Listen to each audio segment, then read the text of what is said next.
The 18th Primarch had no wish to linger in the alien necropolis, and not merely because he knew time was against him. The city, Kalistar, bore the heavy stink of tragedy, a failure so profound that Vulkan felt it infecting him.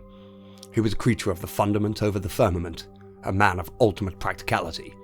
Here, where physics was a code of law all too easily broken, he was beginning to choke on the dead city's aura.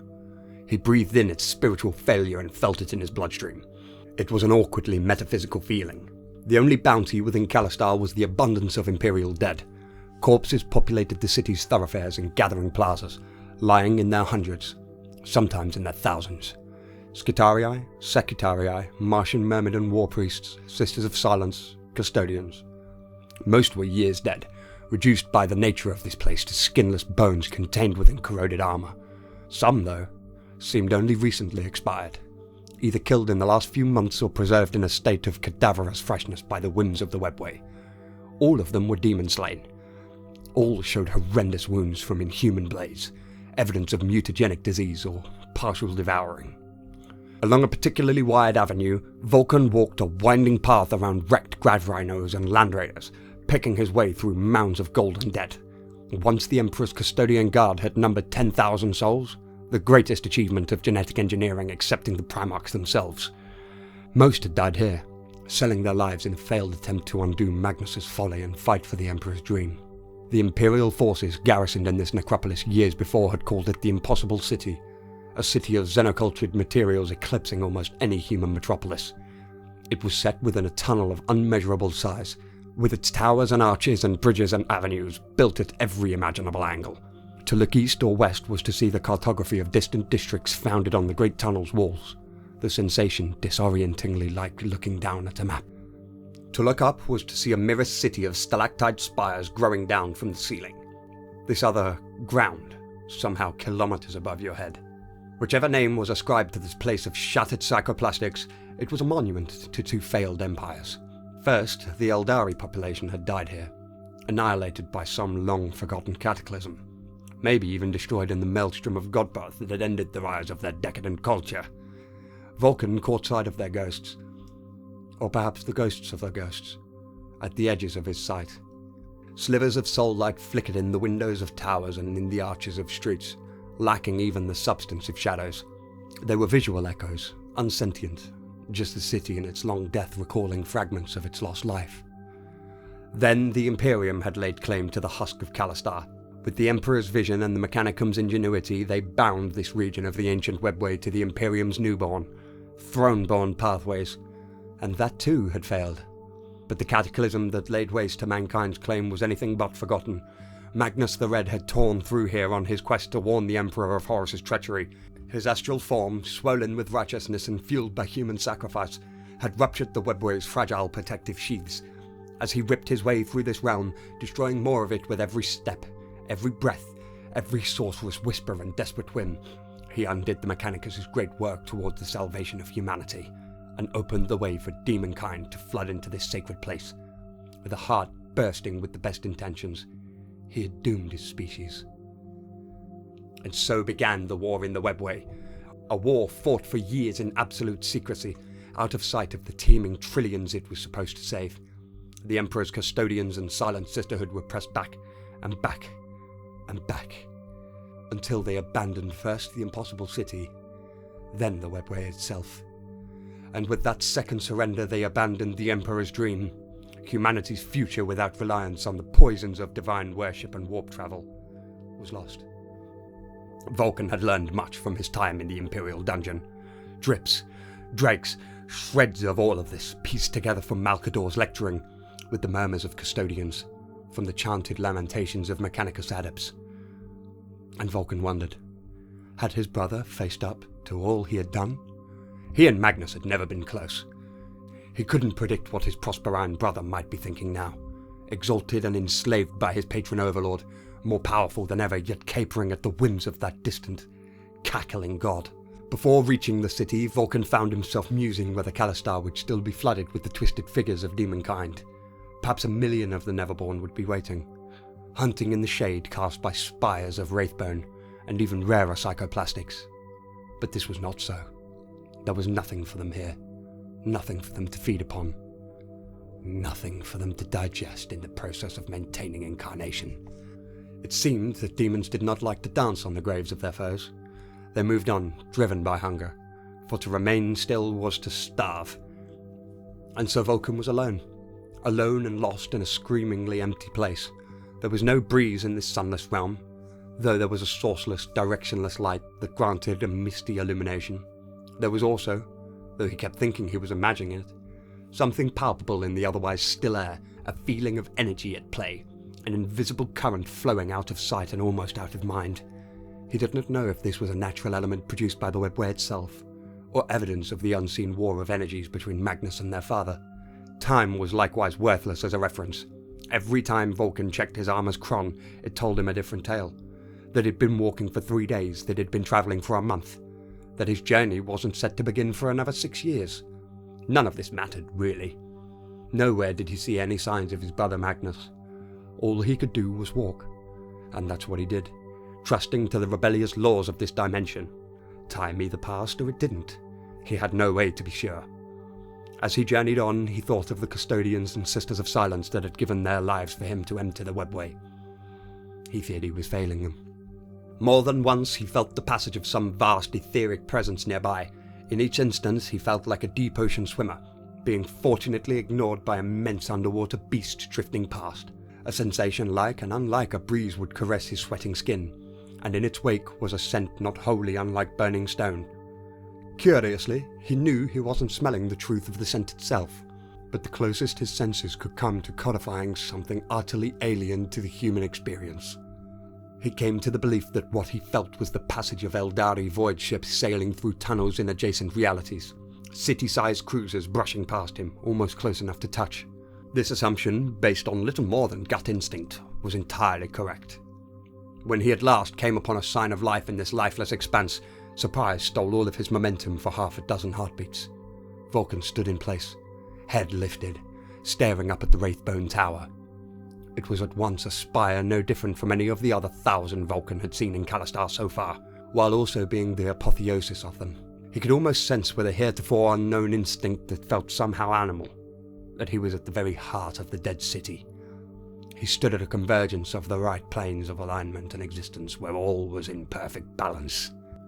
The entrance to the tower was an arch at the end of a long bridge, and the bridge was a crumbling curve of deteriorating psychoplastic, its sides eroded by tendrils of golden mist rising from the chasm it spanned.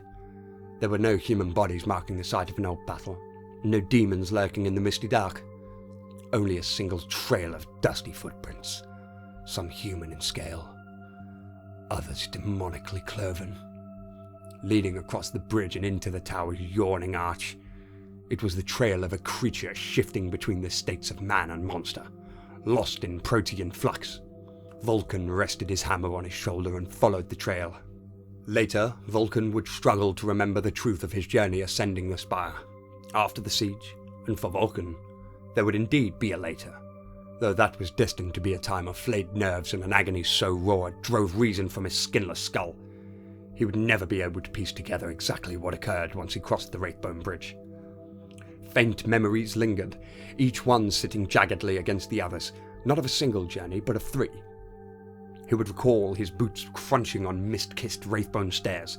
Equally, he would remember striding up a stairway of gold-veined Tiscan marble. Impossibly, he would remember his boots thudding down on steps of mutated flesh and bone. The tower, which was either all of these immersions or none of them, seemed to take forever to ascend. He remembered that much with absolute clarity, and the duration was not a matter of distance. When he reflected on the insides of that spire during the long and lonely later he was fated to face alone, he would become increasingly sure that the tower was making itself as he climbed it. Its internal structures weren't set in stone or wraithbone, but were woven into being in response to his ascension.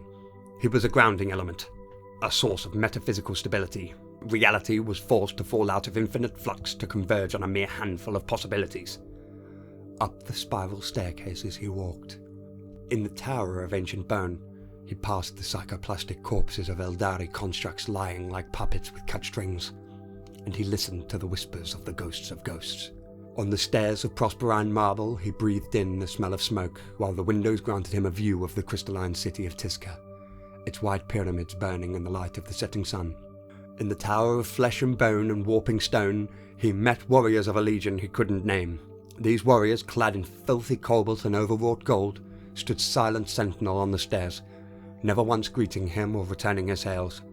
They watched him with dead-eye lenses that held only a simulacrum of life. Their heads turned with a slow automaton intensity to regard him as he passed. They stank of funeral ash. High above, he heard his brother screaming, except it was also the sound of chanting and murmuring, desperately close to prayer. When Vulkan threw open the final rune-warded door, when he passed through the last glyph-marked marble arch, when he pushed through the final shimmering portal of dancing mirages, he stood under the dome of a grand observatory. And there, stunned at the sight of him, and enraged at his arrival, and grinning in expectation, was his brother Magnus. Magnus the Red was a luminous lie, incarnated as a being of burning light. 1,000 chains of force thrashed and coiled from the aura, each one a conduit for cascading energy. Vulkan had to guard his eyes against the worst of the light, though there was nothing he could do about the crashing thunder of the chamber's unstable energies. He could make out Magnus's face, just barely, as a melting and reforming masks within the avatar of deceitful light. The chamber around them was pristine in its long death, the wraithbone untouched by the forces at play, and Vulkan followed the lines of etheric force as they stretched out from the observatory, across the skyline of this ancient necropolis. They faded in the air, not with distance but outside the range of their own visual metaphor. Vulkan was no arcanist, no scholar of the mystical, but he knew what he was seeing. This was a manifestation of his brother's assault on the Emperor. He walked forward, ignoring the writhing serpents of force light, his knuckles tightening on the haft of his hammer. The air resisted him, turning thick. Invisible force that would have crushed a mortal and paralyzed an Astartes slowed Vulkan's stalking advance to a teeth-clenching crawl, like a man leaning into a storm's wind. The room danced and shattered above the two of them, becoming the marble chamber once more, becoming the oubliette of flesh and stone, becoming the Wraithbone Observatory. Magnus's shifting features were strained, a mangled stream of invocation pouring from his mouth. He cursed and he chanted and he seethed, and Vulkan could discern no difference between what was spite and what might have been a spell. The chamber in which they stood turned on some unseen metaphysical axis. It didn't move, didn't rotate or spin, for these words imply a motion that was never present. Nevertheless, it turned. What is and what will be disintegrated, becoming what was. Vulkan looked upon an incarnation of his brother that had not existed for years. Magnus the Red lifted his face and Vulkan's heart broke at the devastation he saw there, the profundity of grief, and, unexpectedly, the depth of guilt. The burning city beyond the wide windows was an amber reflection in his remaining eye. Tizca would be dead by dawn. This is the night that the Space Wolves brought ruin to the City of Light.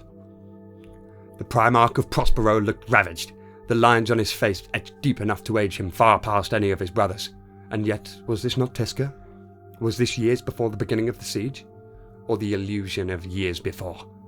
The observatory stood open to the heavens at dusk, as the first glimpses of unfamiliar constellations heralded the coming night. Any other evening he might have been tempted to watch the stellar ballet above his brother's homeworld. Tonight he advanced with his hammer in his hands, still forcing his way forward through chains of invisible force. "Stay back!" Magnus warned, and with those words, the world turned again. What is and what was both unravelled, becoming what will be. The observatory was a spire-top platform, open to the tainted night, while the sky above blazed with witchlight. This world was in the grip of the warp. Doubtless some ancient Eldari word in the Ocularis Terribus warpstone, turned sour by the Empyrean's tides. The most unnerving detail was the planetary ring decorating the heavens, formed not of rocks and particles, but of souls. They wailed, and at this distance Vulkan should never have heard their wailing song. Yet he did, and his skin crawled with it. To think this tragedy was Magnus's destiny, ruling this tainted globe some timeless span in the future, the very idea was a splinter in Vulkan's heart. To see his brother existing in a place of such suffering, a realm where the only antidote to its grotesquerie was to imagine yourself as its king. But Magnus the Red turned slowly, and Vulkan's heart cooled to stone at the sight of what the warp had done. Here was Magnus as the dragon had seen the Sorcerer King. A giant of burnished red flesh and lustrous wings, The face was a mask of condescending horror, smug with amassed knowledge. Cycloptic, fanged, bestial, all nobility was gone from the visage, leaving animalistic superiority in its place. Vulkan pushed closer to the towering figure, with its feathered wings bathed in poison starlight and lashing in the arcane wind. "Stay back!" Magnus snarled again, and again the world began to turn. "Enough!" Vulkan growled. "Enough!" He swung the hammer with every iota of strength he possessed. He held nothing back. It was an execution, the sentence of death. Delivered. Millennia from now, an increasingly ignorant Imperium would tell tales of the Emperor's sons. These Primarchs, they would say, were capable of flight, capable of enduring any torment, capable of splitting mountains with blows of their great weapons. Whatever was true and whatever would turn out false, Vulkan swung the hammer that day with enough force to tear through the fuselage of a Stormbird gunship. The blow he levelled at his brother's heart would have shattered the shin of a warlord titan. Magnus caught the hammer, one-handed. The monster gazed down into Vulkan's dark, straining features, and the flesh around the monster's one great eye wrinkled as he grinned. "Vulkan," purred the Demon Prince, "I told you to stay back." The last choice left. The Wraithbone statue shattered, fragments of its face and torso clattering across the ornate floor. These shards of blackened ivory steamed where they came to a rest. What remained of the statue, little more than a pair of slender alien shins in revoltingly elegant boots, also steamed from the stumps of its knees. Vulkan turned in the silence of the spire-top chamber, but this time he didn't raise his hammer. 5 destroyed statues were monuments to the futility of that gesture. On the other side of the chamber, Magnus stood unconcerned, looking over the impossible city in what Vulkan presumed was the direction of the Imperial dungeon. The immense figure spoke without bothering to regard him. "Now is the moment that you may ask. Why these tricks, Magnus? Why not just face me?" Vulkan exhaled the breath he was going to use to speak those very words. There was a smile in Magnus's voice as he continued. "Destiny is merciless to its victims. Even now you misunderstand this moment you inhabit. You hold your tongue, believing you choose not to speak the words I predicted. Yet you fail to see I gave my prediction only to prove I could render you silent. That is the power of prophecy, its manipulative potency. You have no agency here, little dragon. All you do here is play out the part apportioned to you." Finally Magnus turned. His mother-of-pearl wings rippled, and Vulkan was momentarily put in mind of Sanguinius. Everything resplendent about the angel was inwardly restrained. Sanguinius was a man almost ashamed of his ostentation and purity. Everything about this demon king was self-satisfied, charmed by its own capacity to preen. "What now, Vulkan?" The demon's face shifted from the one-eyed features of the brother Vulkan knew to the cyclopean monstrousness of what his brother had become. Shifting, transmuting, always in flux. "Now, let me tell you," Magnus interrupted. "Now you will say that you wish it had never come to this, that I had my chance with Father's final offer, and I failed at the last step. I see all of this in your eyes. They tell the tale in accordance with fate. Now your knuckles will tighten on the haft of the toy you carry. See? Now you will step forward with a heavy heart, believing that you must put me down like a wounded animal. See? And through all of this, you still believe you might actually succeed. That you can finish me before I break the Emperor's shield." In the seconds that followed, as Vulkan advanced, Magnus's crimson features curdled with amusement. "Now you are wondering if I am really here at all, or if you will just destroy yet another statue when you swing that hammer at me." But Vulkan shook his head. "Can you hear the arrogance frothing from your lips? Or does the creature in possession of your soul not even allow you that freedom?" Magnus's laugh was a growl of a thing, deep in his throat. Vulkan risked another few steps closer. "You were always a stultified creature, Vulkan, the dullest of all of us, defined by your paucity of imagination. I speak of destiny and agency, sharing with you my insights into creation. You sling tawdry insults into the misguided beliefs you can wound me with them. I am wasting my time, aren't I? Expecting you to understand this is no different from expecting a rock to grasp the principles of poetry." Vulkan could feel the flow of energy in the air around him, the wispy leeching sensation of Magnus's focus as the demon pulled at the metaphysical threads of the Emperor's distant shield.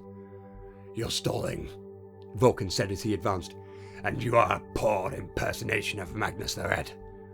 The creature didn't stop smiling, I am Magnus the Red. You were, Vulkan allowed. Now you are his flaws and his weaknesses, laid bare and swollen. My brother would never say these things. He would perhaps think them, when he was most blinded by his own halo. Magnus was wreathed in a cloak of his own pride, and he could be vain while imagining himself humble. I will concede that.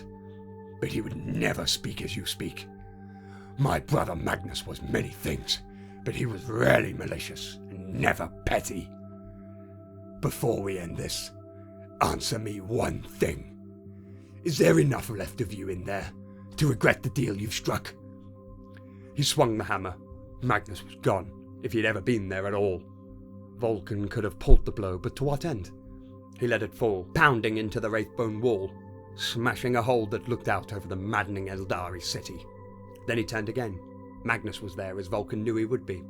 The demon crouched in the center of the chamber now, idly carving runic mandalas into the floor with its black claws. "Regret?" said the Demon King. Magnus ceased his scrawling, closing and opening his great talons. Vulkan heard the tendons flexing, the sound like the creaking sailworks of an old wooden ship. The oval eye in the middle of the demon's face was half-liddled in some mild, inhuman rapture. "I can create and destroy life through the manipulation of energies you cannot conceive. I am immortal, my enlightenment preserved for eternity. I can see through time. Regret has no place amidst this flow of endless revelation." Once more, Vulkan approached the thing that had been his brother. There was little else he could do. If this was Magnus's game, he had to play it. "Then there is not enough left of Magnus within you to regret this enslavement." A simple no would have sufficed. He stopped, several meters away, and Vulkan looked up at the demon, twice his height. He saw something that might have been aggravation flicker across the monster's features. "You are an insect, Vulkan. A creature so utterly blind to your insignificance that you cannot begin to comprehend your infinite irrelevance in the cosmic all." "I'm not here to argue with you, Magnus. I'm here to kill you." "You will never understand." "Enough! Enough talk!" Vulkan ran for the Demon King, hurling his weapon ahead of him. Surprise flashed across the creature's face, and for a moment he saw Magnus not as the preening demon, but bent back with effort, chanting, weaving his claws through the air, conjuring arcane streams of light and sound. For the first time, Vulkan saw visible effort darkening Magnus's monstrous face. Vulkan had time to think. "I see you now. I see what you're really doing." Before the vision was gone and the confident demon lord retook its place, Udracul never struck Magnus. It collided with a wall of solid air, spinning harmlessly away. Vulkan tore it from the air as he reached the demon's towering form. He swung overhead, the joints of his armor straining in tune with his roar of effort. The blow landed. Magnus shattered into shards of red glass, a spill of jagged rubies tinkling across the floor. Vulkan ignored them, swinging again at where his brother had been. Shards popped beneath his crushing boots, bursting into little puffs of dust as he brought the hammer around. He heard nothing. He was fighting scarlet smoke, breathing in its ashy scent, swinging and missing, swinging and missing. He closed his eyes, listened for the creak of wings, and brought the hammer around again. The impact jarred him to his core, every bone in his body seeming to vibrate, but not for a moment did it stop him striking again, and again, and again. Sparks cascaded over both brothers as Vulkan beat against the kinetic barrier, each impact ringing with the mischimed resonance of a broken bell. The more he hammered the barrier, the more visible it became, first as a heat mirage ripple, then as a bruised red. And behind that straining barrier, the demon lord crouched and chanted. Magnus bared his teeth, his face wretched with hate. "I am done with you, little dragon." Vulkan swung, and the world exploded in light. He didn't strike Wraithbone nor demonic corpus, nor the kinetic barrier of his brother's will. His blow hit nothing because there was nothing there. Vulkan staggered out into open, searing air. After the chill of the webway, his first gasp went down his throat like boiling water. His second breath tasted of volcanic ash. His third tasted of home. "I am still in the webway. I am there, not here. I cannot be here." He stood beneath stars so familiar it hurt his heart to look at them. There on the horizon, above a ground of lava cracked black, was the spear of Mount Deathfire. He was on Nocturne. He was on his home world. Vulkan's boot pounded on Nocturne's infertile earth, throwing up sprays of gravel as he sprinted. He cried out Magnus's name, to no avail. He swung at the empty air in case this was a mere illusion, and once more he struck nothing at all. "Magnus!" he called to the horizons, to the stars. "Brother!" His sprint brought him to a chasm, one of the many nameless scars on Nocturne's hide. The heat of his world's heart breathed up from the split in its surface. "I'm not here. I am in the webway. My intention determines my journey." Vulkan stepped forward. Then he was falling from fire into ice, falling through cold and gritty air that carried the lingering chemical tang of phosphex. He hit the ground hard, rolling, clattering to a halt. He lay upon a bed of corpses whose funeral shrouds were nothing more than the ceramite they'd been wearing when they were slain. Vulkan hauled himself to his feet, bringing his hammer up. Around him was an ocean of green and golden Crusade-era armor, all of it rent open, revealing annihilated black flesh.